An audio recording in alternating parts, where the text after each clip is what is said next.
श्री रामचंद्र जी को कुत्ते ने बताया न्याय का अनोखा तरीका।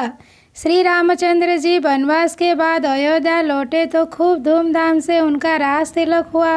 बड़े सम्मान के साथ उन्हें अयोध्या का राजा बनाया गया।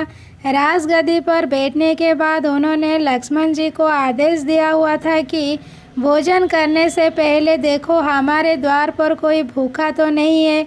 एक दिन की बात है, लक्ष्मण जी ने श्री रामचंद्र जी से कहा, मैं अभी आवाज़ लगाकर आया हूँ, कोई भी भूखा नहीं है। श्री रामचंद्र जी ने कहा, दोबारा जाओ और ज़ोर से आवाज़ लगाओ, शायद कोई भूखा रह गया हो। श्री रामचंद्र जी का आदेश पालन करते हुए लक्ष्मण जी दोबारा बाहर गए और उन्होंने ज़ोर से आवाज़ लगाई तो कोई आदमी तो नहीं वरन एक कुत्ते को लक्ष्मण जी ने रोते हुए देखा। अंदर आकर उन्होंने श्री रामचंद्र जी से कहा, बाहर कोई व्यक्ति भूखा नहीं है बल्कि एक कुत्ता अवश्य रो रहा है। श्री रामचंद्र जी ने उस कुत्ते को अंदर बुलाया और कुत्ते से पूछा, तुम रो क्यों रहे हो? कुत्ते ने कहा, एक ब्राह्मण ने मुझे डंडा मारा है। श्री रामचंद्र जी ने ब्राह्मणों को बुलाया और उससे पूछा, क्या यह कुत्ता सही बोल रहा है?